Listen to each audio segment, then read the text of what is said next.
श्रीमद् भागवत गीता सार कथा। इस भागवत गीता सार कथा में सुख दुख का वर्णन किया गया है। इस भागवत गीता में मानव के लिए हर अच्छे और बुरे कर्मों का वर्णन दिया गया है। दोस्तों, आप सभी चैनल को सब्सक्राइब लाइक करते हैं, जिसमें आप लोगों को कुछ नहीं मिलता, पर इस चैनल पर जीने की राह और ज्ञान भरी बातें मिलती है। तो आपसे निवेदन है कि हमारे चैनल को आप सब सपोर्ट करें और हौसला दें कि हम आप लोगों के लिए अच्छा ज्ञान, अच्छी बातें और अच्छे राह पर चलने के लिए अच्छा ज्ञान आप सबके लिए पहुंचाता रहूं। नमस्कार मित्रों, आप सबका हमारे चैनल पर स्वागत है। दोस्तों, इस चैनल पर सारे वेदों का ज्ञान मिलेगा। भगवत गीता अध्याय 13 श्लोक 6। महाभूतन्यंकारो बुद्धिरव्यक्तमेव च इंद्रियाणि दशाकं च पंचेन्द्रिय गोचरा। महाभूतानि अहंकारो बुद्धिरव्यक्तमेव च इंद्रियाणि दशक च पंचेन्द्रिय गोचरा।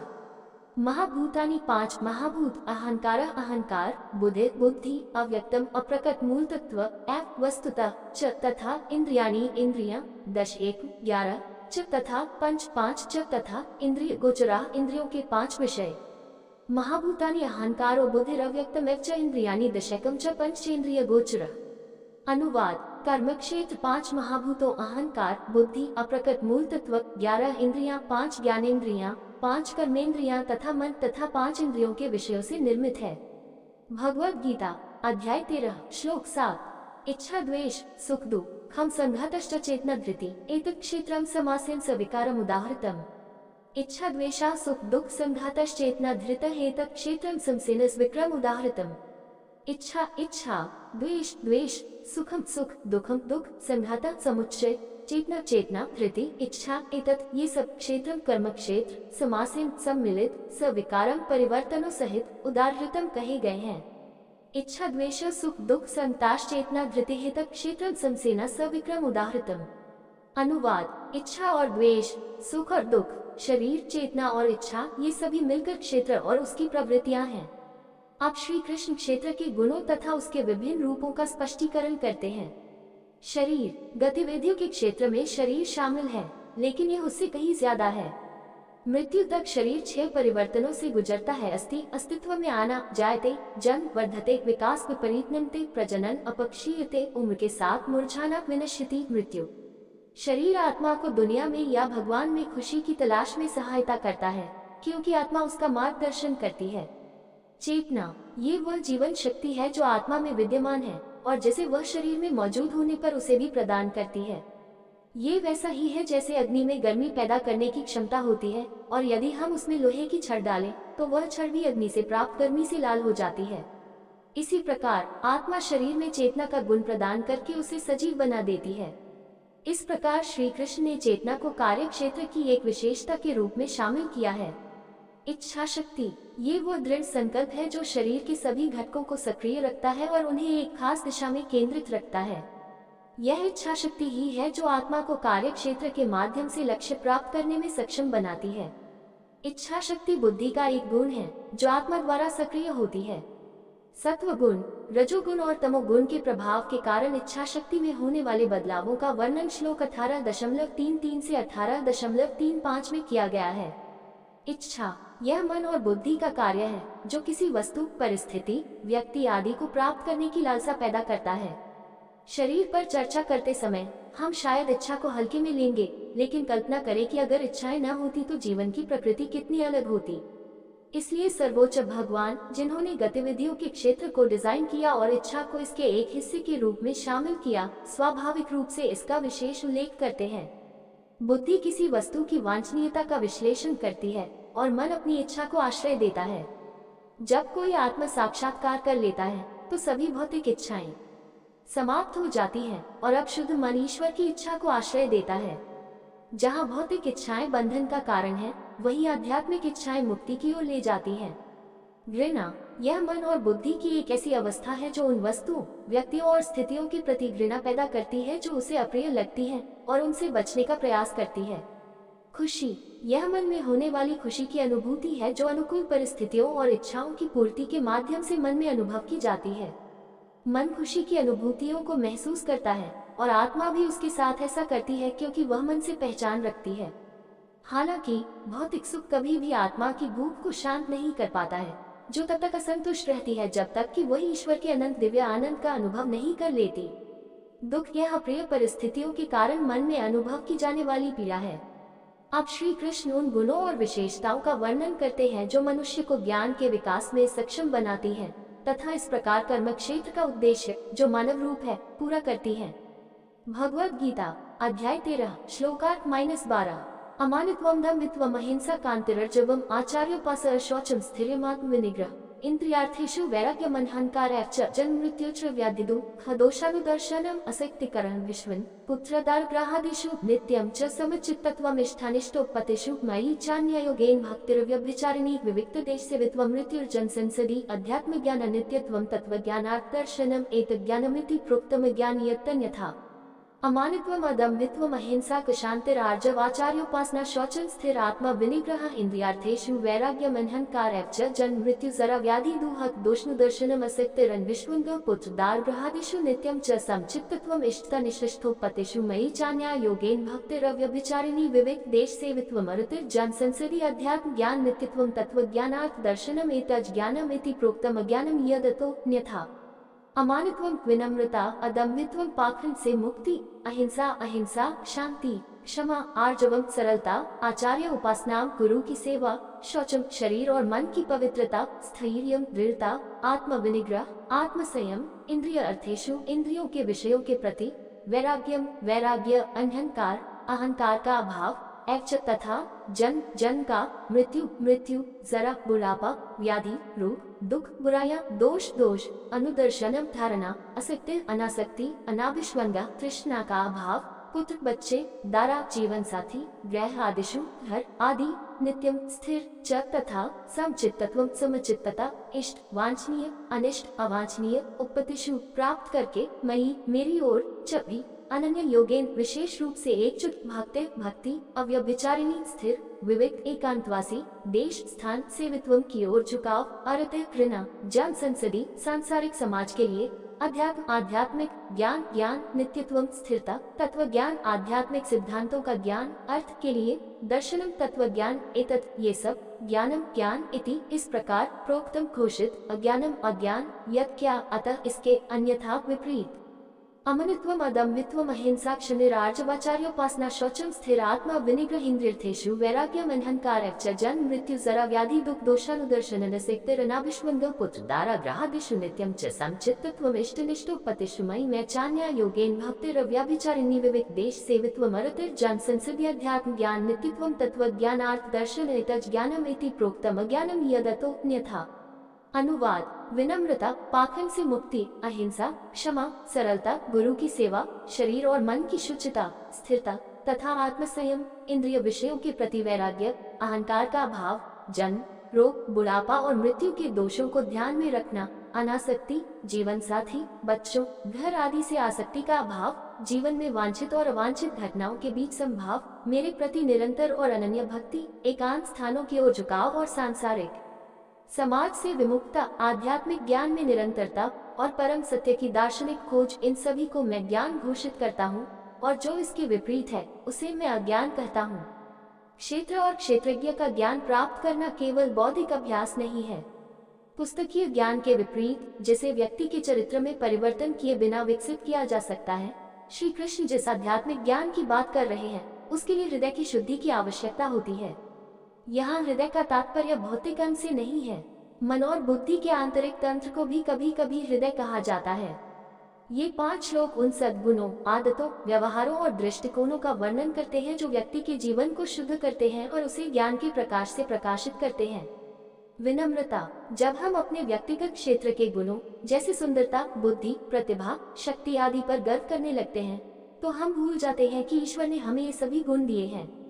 इस प्रकार अभिमान हमारी चेतना को ईश्वर से दूर कर देता है। यह आत्म साक्षात्कार के मार्ग में एक बड़ी बाधा है क्योंकि यह मन और बुद्धि के गुणों को प्रभावित करके पूरे क्षेत्र को दूषित करता है। पाखंड से मुक्ति पाखंडी व्यक्ति एक कृत्रिम बाह्य व्यक्तित्व विकसित करता है। व्यक्ति अंदर से दोषपूर्ण होता है लेकिन बाहर सद्गुणों का दिखावा करता है। दुर्भाग्य से सद्गुणों का बाहरी प्रदर्शन सती और खोखला होता है। अहिंसा ज्ञान की खेती के लिए सभी जीवों के प्रति सम्मान की आवश्यकता होती है। इसके लिए अहिंसा का अभ्यास करना आवश्यक है। इसलिए शास्त्रों में कहा गया है, आत्म प्रतिकूलानि परेशा न समाचरेत। यदि आप दूसरों के किसी व्यवहार को नापसंद करते हैं तो स्वयं उनके साथ वैसा व्यवहार न करें। क्षमा, यह उन लोगों के प्रति भी द्वेष से मुक्ति है जिन्होंने किसी को नुकसान पहुंचाया है। वास्तव में द्वेष रखने से दूसरों की अपेक्षा स्वयं को अधिक नुकसान होता है। क्षमा का अभ्यास करके विवेकशील व्यक्ति मन में मौजूद नकारात्मकता को दूर करता है और उसे शुद्ध करता है। सरलता, यह विचार, वाणी और कर्म में सरलता है। विचार में सरलता में छल, ईर्ष्या, कुटिलता आदि का अभाव शामिल है। वाणी में सरलता में ताना, निंदा, चुगली, अलंकरण आदि का अभाव शामिल है। कर्म में सरलता में जीवन में सरलता, व्यवहार में स्पष्टता आदि शामिल है। गुरु की सेवा, आध्यात्मिक ज्ञान गुरु से प्राप्त होता है। इस दिव्य ज्ञान को प्रदान करने के लिए शिष्य को गुरु के प्रति समर्पण और भक्ति का भाव रखना आवश्यक है। गुरु की सेवा करके शिष्य में विनम्रता और प्रतिबद्धता विकसित होती है, जो गुरु को ज्ञान प्रदान करने में सक्षम बनाती है। इस प्रकार श्री कृष्ण ने श्लोक 4.34 में अर्जुन को समझाया, आध्यात्मिक गुरु के पास जाकर सत्य को सीखो, उनसे श्रद्धापूर्वक पूछताछ करो और उनकी सेवा करो। ऐसा प्रबुद्ध संत तुम्हें ज्ञान प्रदान कर सकता है, क्योंकि उसने सत्य को देखा है। शरीर और मन की स्वच्छता, पवित्रता आंतरिक और बाह्य दोनों होनी चाहिए। शांडिल्य उपनिषद में कहा गया है, शौचम नाम द्विविध बाह्यमंत्र चेति 1.1। स्वच्छता दो प्रकार की होती है, आंतरिक और बाह्य। बाहरी स्वच्छता अच्छे स्वास्थ्य को बनाए रखने, अनुशासन विकसित करने और मन को अव्यवस्थित करने में सहायक होती है। लेकिन मानसिक स्वच्छता और भी अधिक महत्वपूर्ण है, और यह मन को सर्वशुद्ध ईश्वर पर केंद्रित करने से प्राप्त होती है। जगत गुरु श्री कृपालु जी महाराज कहते हैं, मायाधी मालिन मन है अनादि कलिन, हरि विराहन धोए जाला, करो निर्मल बानी दीन। भक्ति शतक श्लोक 79। भौतिक मन अनंत जन्मों से गंदा है, इसे भगवान की लालसा की अग्नि में शुद्ध करें और अत्यंत विनम्रता का अभ्यास करें। दृढ़ता, आत्मज्ञान और ईश्वर प्राप्ति ऐसे लक्ष्य नहीं है जो एक दिन में प्राप्त किए जा सके। दृढ़ता तब तक पथ पर बने रहने की दृढ़ता है जब तक कि लक्ष्य प्राप्त न हो जाए। शास्त्रों में कहा गया है, चरवते चरवते चरण व मधु विंदती, आगे बढ़ते रहो, आगे बढ़ते रहो। जो लोग हार नहीं मानते उन्हें अंत में शहद मिलेगा। आत्मनियंत्रण, यह मन और इंद्रियों को सांसारिक सुखों के पीछे भागने से रोकना है जो मन और बुद्धि को गंदा करते हैं। आत्मनियंत्रण भोग के माध्यम से व्यक्तित्व के अपव्यय को रोकता है। इंद्रियों के विषयों के प्रति अनासक्ति, यह ऊपर बताए गए आत्मनियंत्रण से भी उच्चतर अवस्था है, जिसमें हम बलपूर्वक अपने आप को नियंत्रित करते हैं। अनासक्ति का अर्थ है इंद्रिय सुखों के प्रति अरुचि, जो ईश्वर प्राप्ति के मार्ग में बाधा है। अहंकार का अभाव, अहंकार मैं, मुझे और मेरा के प्रति सचेत जागरूकता है। इसे अज्ञानता के रूप में वर्गीकृत किया जाता है, क्योंकि यह शारीरिक स्तर पर होता है, जो शरीर के साथ स्वयं की पहचान से उत्पन्न होता है। इसे अहम चेतना, स्वयं की भावना से उत्पन्न होने वाला अभिमान भी कहा जाता है। सभी रहस्यवादी इस बात पर जोर देते हैं कि ईश्वर को अपने दिल में आमंत्रित करने के लिए हमें स्वयं के अभिमान से छुटकारा पाना चाहिए। जबा में था तबा हरि ना थी, अब हरि है मैं नहीं। प्रेम गली अति संकरी, या में द्वे न समाही, संत कबीर।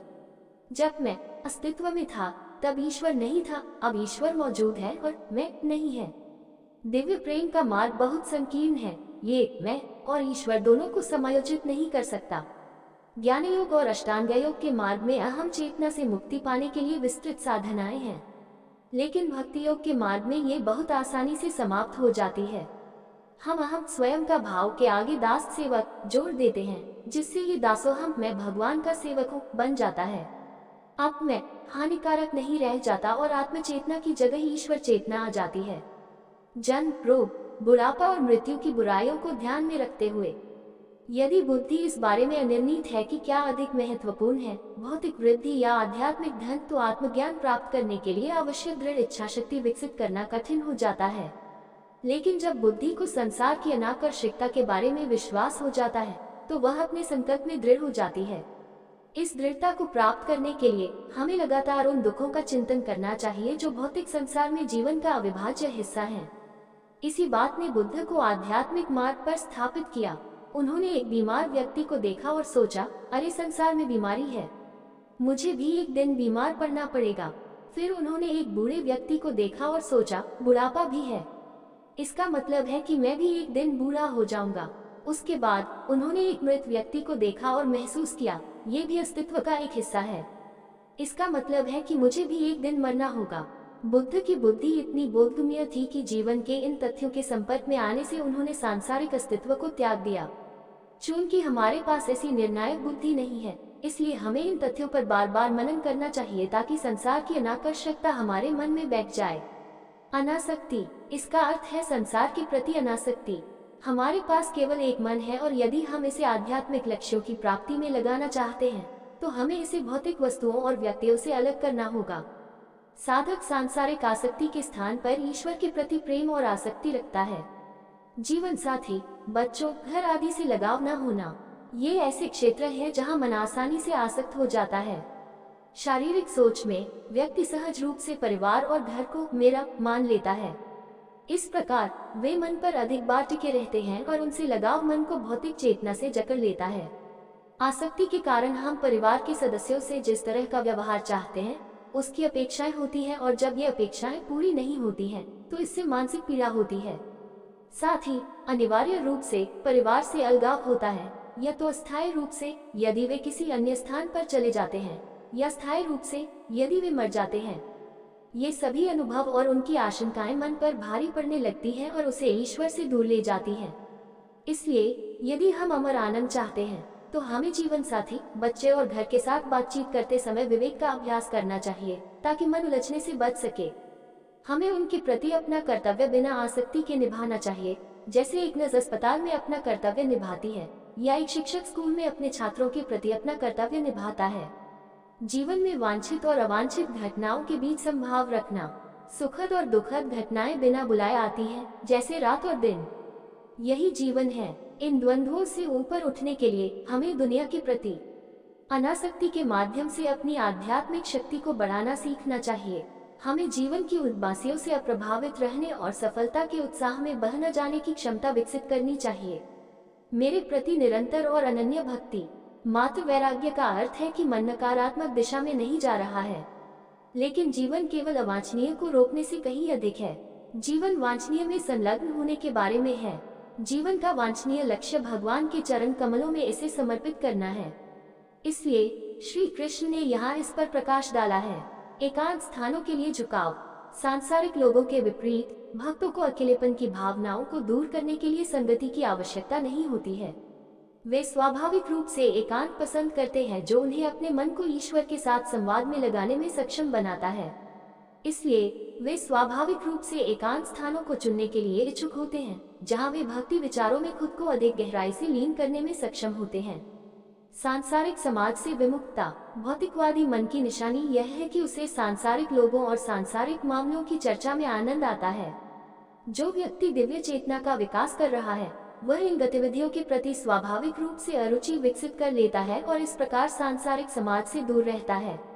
साथ ही यदि ईश्वर की सेवा के लिए इसमें भाग लेना आवश्यक हो तो भक्त इसे स्वीकार कर लेता है और मानसिक रूप से इससे अप्रभावित रहने की शक्ति विकसित कर लेता है।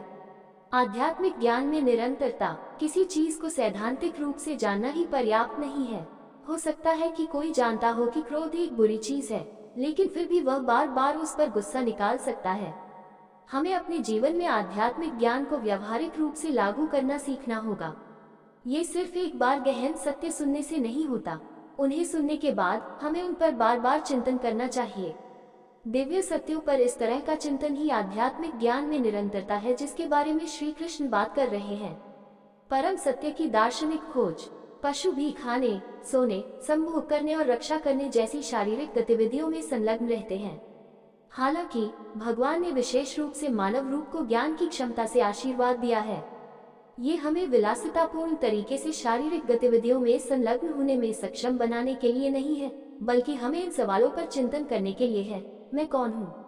मैं यहाँ क्यों हूँ? जीवन में मेरा लक्ष्य क्या है? इस दुनिया की रचना कैसे हुई? निर्माता के साथ मेरा क्या संबंध है? मैं जीवन में अपने उद्देश्य को कैसे पूरा करूँगा? सत्य की ये दार्शनिक खोज हमारी सोच को पशुवत स्तर से ऊपर उठाती है और हमें ईश्वर प्राप्ति के दिव्य विज्ञान के बारे में सुनने और पढ़ने के लिए लाती है। ऊपर वर्णित सभी गुण, आदतें, व्यवहार और दृष्टिकोण बुद्धि और ज्ञान की वृद्धि की ओर ले जाते हैं। इनके विपरीत है घमंड, पाखंड, हिंसा, प्रतिशोध, कपट, गुरु के प्रति अनादर, शरीर और मन की अशुद्धता, अस्थिरता, आत्मनियंत्रण की कमी, इंद्रिय विषयों की लालसा, अहंकार, जीवन साथी, बच्चों, घर आदि में उलझना। ऐसे स्वभाव आत्मज्ञान के विकास को बाधित करते हैं। इसलिए श्री कृष्ण उन्हें अज्ञान और अंधकार कहते हैं। दोस्तों, आपसे निवेदन है कि हमारे चैनल को आप लोग सपोर्ट करें। वीडियो अच्छा लगा हो तो लाइक, शेयर, सब्सक्राइब जरूर करें। धन्यवाद।